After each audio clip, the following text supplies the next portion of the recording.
अपने बच्चे को पढ़ा लिखा के काबिल बनाइए, और दूसरा अपने अधिकार के लिए लड़ाई लड़िए।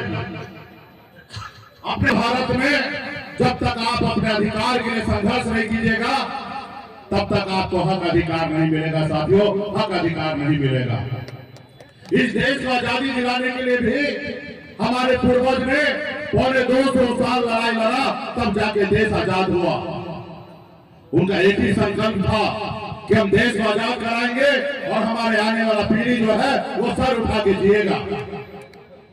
देश को आजाद हुआ, हमें आजादी मिला, लेकिन सही मायने में हमें गरीबी से आजादी नहीं मिला।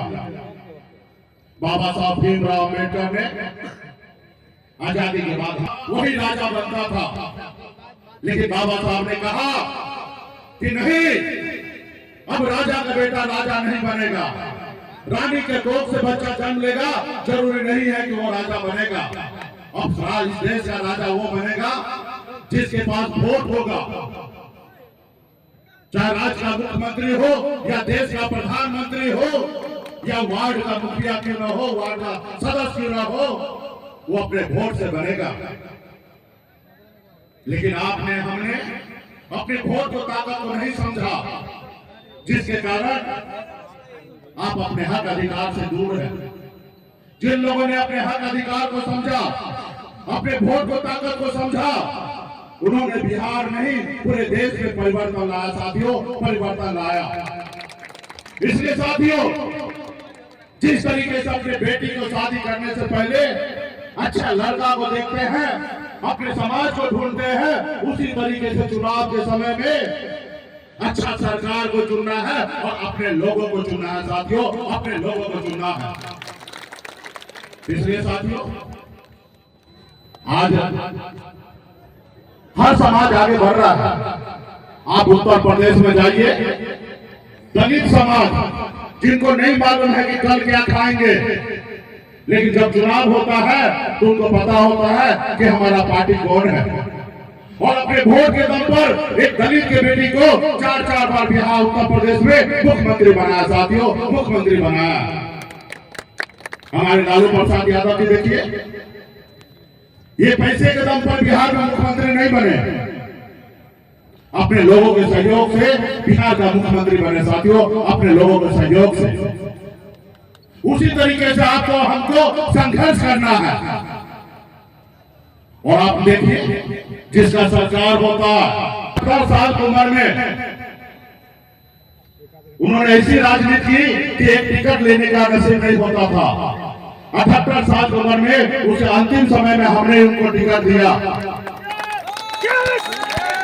वो तो टिकट पहले तो हम मनोज को देना था, लेकिन उनको इतने उम्र में भी उनको लगता था फिर से एक बार विधायक बन जाए, मरने का समय आ गया। तो हमने सोचा भाई मनोज के पास तो काफी समय बचा है, बाद में अभी इन्होंने रिक्वेस्ट कर रहा है तो चलो जात के नाम पे इनको टिकट दे देते हैं, और हमने उनको टिकट दिया। चुनाव में तो हार जीत होता है, और आप और वो कहीं ना वो और हमने सही से लड़ाई नहीं लड़ा, जिसके कारण हमारा विधायक चुनाव हार गया।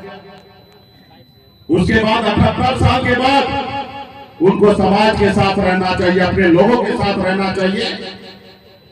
वो कभी हमारे पार्टी में काम नहीं किए, लेकिन मैंने उनको जात के नाम पे उनको टिकट दिया, और उन्होंने क्या किया, चुनाव के 6 महीने के अंदर में ही वीआईपी पार्टी को छोड़कर फिर वो जहां था वहां चला गया। नहीं रहने दीजिए, वो अपना अभिभावक है, उन्होंने गलती किया है, उनको पछतावा भी होता होगा।